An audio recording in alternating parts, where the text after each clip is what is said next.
I think that the future is small. I think that big events are a thing of the past in a lot of ways, that you're going to see, especially with the ability to target the right people in the room, and the fact that small events are more intimate and just more fun, in my opinion. I think we're going to see a lot more small events.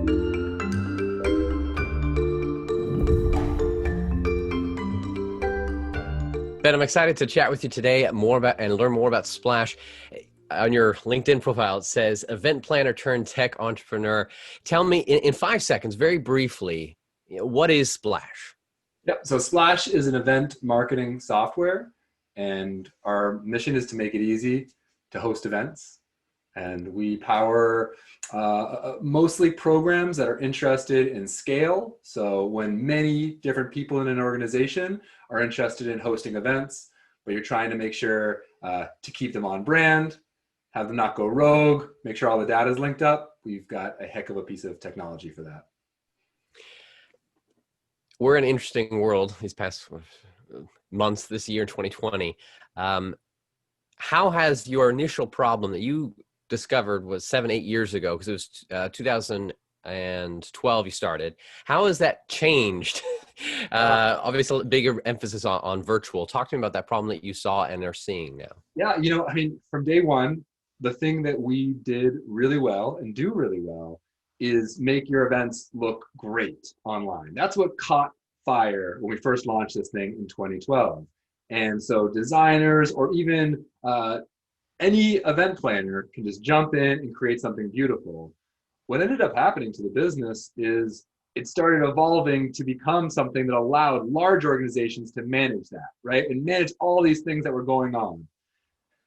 When COVID happened, we needed to move quickly to make sure that we could meet the moment. And what that meant for us was figuring out which problems we were interested in solving and which problems we were already solving, and what was our lane was what we had to figure out pretty quickly. It was an incredible thing to watch. Our team moved really fast. We, in about a quarter, launched a solution that is focused on really what we saw as the top 2 problems for virtual events. Number one was the attention gap. The fact that we're all getting, and a study came out recently that says we get 5 times the amount of invitations that we actually go to. So I think Zoom fatigue is real.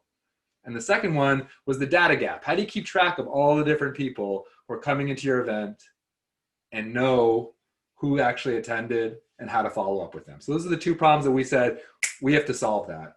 And we did it. In about a quarter, we launched a product that allows you to use any system that you're already using, be it Zoom or On24 or any virtual conferencing software, and essentially link up all of your promotion to that system, integrate it, or embed that system right into Splash. And so we call that Splash Virtual. We launched it about a month ago, and it's really resonating in the market. It's been really exciting to watch. But you asked a question. Your question was, how have things changed?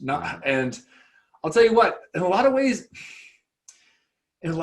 we were actually building this already. Look, if anything, the world has become more distributed, harder to manage large teams, right? And more important that you stand out and capture attention.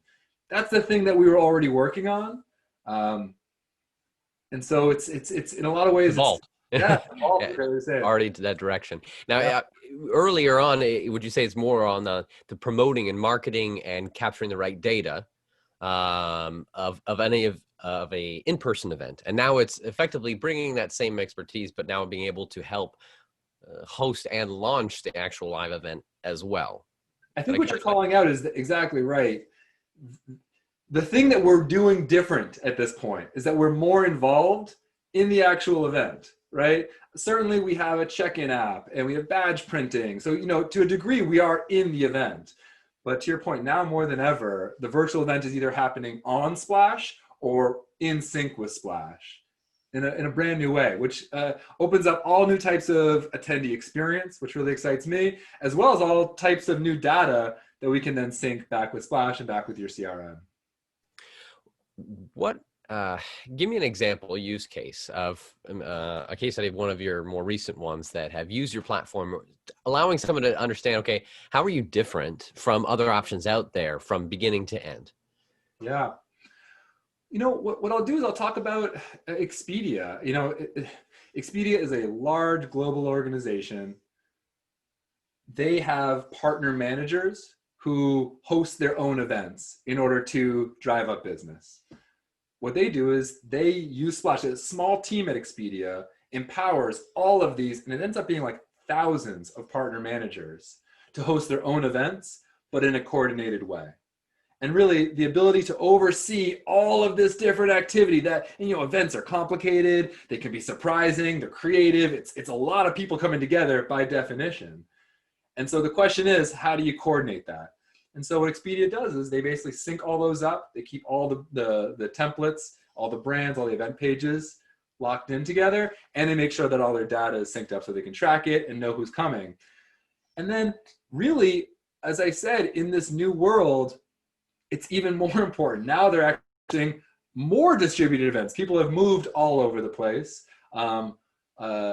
Sellers, field representatives are more in touch than ever with their local communities, and they need to be. And I guess I'd offer that the definition of an event is really changing. Nowadays we're seeing far more 20-person events, round tables, mini workshops, even 6-person events.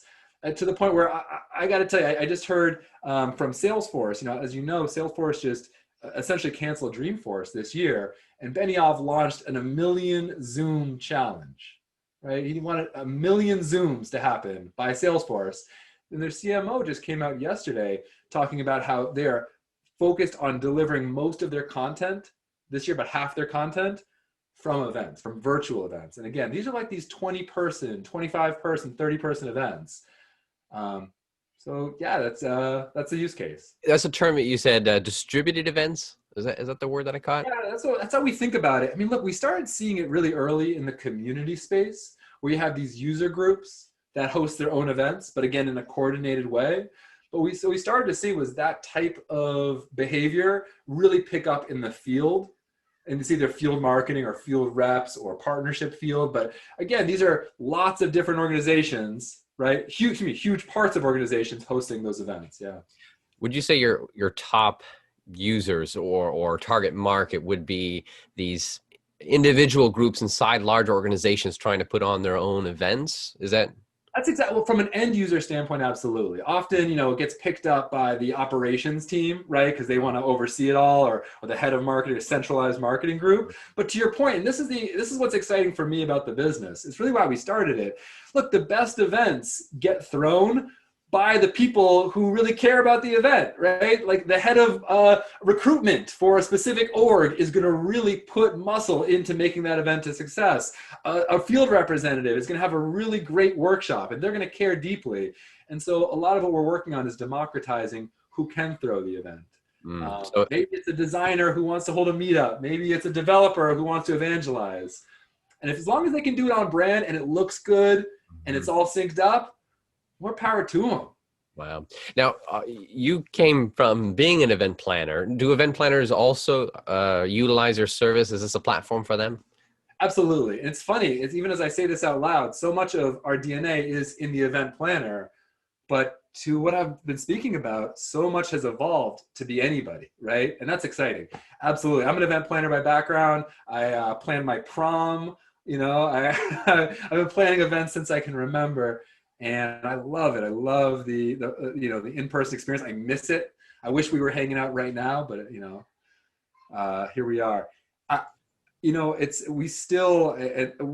tell you this. I cannot wait for when we come back. It's really the event planner is that's our core user in a lot of ways. That core user, you see it. I can tell it. Your energy and life and everything is built around that experience. So, if anything, we talk about then where it's going for a moment, the future. Would you say we're definitely looking at a mixed, because it's so much now is swayed to online and virtual, and there's still going to be people that are not going to feel comfortable coming back in person for a while. How do you see that kind of?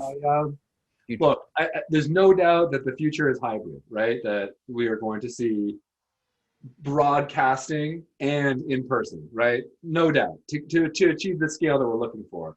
But I'll also tell you, I think that the future is small. I think that big events are a thing of the past in a lot of ways. That you're going to see, especially with the ability to target the right people in the room, and the fact that small events are more intimate and just more fun, in my opinion. I think we're going to see a lot more small events. I think they're going to be able to be safe. You know, safety is going to become, it'll be interesting to see how people find the fun in safety. But in that, I expect that 20-person, 15-person events are going to be a big deal in the upcoming years, along with the hybrid and the virtual. It's going to be a mix. To be able to get the proper monetization or a realization of the benefit of putting on an event, there probably going to be a bigger emphasis on metrics and data to be able to track who's coming to it, how is it attending, both in person and online. So utilizing a platform like yours is going to be crucial. Tell me more about the technology itself, your stack of how does it work, how is it differentiated, what kind of data are you tracking and providing? From a data standpoint, we think about really 3 different types of data for every event. You have the contact level data, so everything about the person, learning about what they're interested in, how to reach them, where they're from, what company they're with, all that data. So that's the contact level stuff. Then you get into the program. How is your actual event performing? How are things converting at every step? How are you using every touch point within the process to drive deeper and deeper engagement into the event? And then lastly, you have the impact data. You have how it results into a sale. How are you actually driving funnel? How are you pushing pipeline as a result of that event? And really at the center of that is what you're looking for, right? You're looking for a person, right, who is engaging in your content and is driving business. And so what we're trying to do with our product is help event marketers see that in real time and take actions on it. Look, at the end of the day, data is only as good as your ability to use it. And in an event, it's happening in real time. You have a ticking time bomb of the event coming. So the question is, how do you use that data in real time to get that right person and drive them to the event or to buy? Automation is without doubt one of the biggest focuses in the last several years. Tell me more about how have you focused on automation with then the data and the marketer to be able to use it? Yeah, look, again, as I said earlier, our goal, our mission here is to make events easy, right? It should be easy for the attendee to RSVP, to buy a ticket, to find your event. And it should be easy for the host to host the thing. It should be easy for the admin and the marketer to track the thing, right? It should be easy. And just saying that out loud, that is a radical concept. I mean, anyone who's thrown an event knows that they are not easy. They're just not easy. But we are in this, brave new world of technology where, to your point, automation can help you focus on the right things, not do tasks that you used to have to do, right? And have a better outcome. So look, everything we're thinking about right now is how do we make it easy to host events? And that's our guiding light. And I see you've got quite a focus on integration as well. Speaking of data and be able to integrate and create automations around it, Slack, Zapier, which makes it everything, Salesforce, all the major CRM. So big emphasis on integration and the API so that you do want to connect with all the other tech stacks out there. It was something that it started becoming a real focus about 6 years ago. Was building a platform that worked with any piece of enterprise technology. What I'd say is the thing that I'm most excited about today in this moment is that today we launched our Splash plus Zoom integration. And so we were, early on their app store. You can use Zoom in conjunction or embed it right into Splash. I'm just like through the moon. What we end up being in this world is a way to connect all the data of your virtual event into your CRM and back. And so it puts us in a really interesting position in the market, and I'm psyched up about it. So yeah, I mean, look, we're having a Zoom right now, and it could be way better. Splash plus Zoom, I mean, I gotta show you, it comes with this branded wallpaper. It tracks a lot of data. You can know when someone checked in or checked out. Like, I know this isn't a sales pitch, but I'm psyched up. I can tell your excitement for it. And if anything, the need for better integration of on video calls to make it either more engaging, to be able to get more statistics out of it, is crucial as where we're going. So it's effective. I feel like the innovation of everyone is trying to happen at light speed this year to be able to improve the experience. Yeah, really. Your I agree. It's been a heck your of a your platform itself, it's the pricing model, the business model around it. It looks like it's a yearly concept. So it's like it's an investment saying we're gonna go on this platform. It's not event based. Is that correct? That's right. We sell based off of licenses. So however many people are using it, we want them to throw as many events as they can. And so not attendee based or event based, but seat based. Gotcha. And kind of looking forward from here, what are you most excited about in the near term, next year for the company, and then long term? Where are you guys headed? Oh man, we've been building for a while towards that concept of just really making it easy to create an event and launch something that's on brand and feels really good. A lot of those investments are starting to pay off, and we're going to see in, call it, look, a year from today, as we look back over this next 12 months, I think we're going to have seen just it become just easier and easier and easier to host an event. I know that's simple, but that's all we're thinking about, and that's fun. Super focused. I like it. That's Yeah. where you're headed. Great. So for folks that are interested in learning more, where can they go, and what's a good first step that they should take? Check out splashthat.com. Go like everything you see on LinkedIn about our Zoom plus Splash integration, because it is great. Yeah, and look, there's a freemium product. Check it out. You can host an event on your own. I think it gives you a pretty good taste of what we can do. And let us know. Look, if I would say to anyone who's thinking about connecting their sales to their events, come check us out. We really have an interesting way to enable your sales team to market and to sell their product. Have you seen a company using AI, machine learning, or other technology to transform the way we live, work, and do business? Go to uptechreport.com and let us know.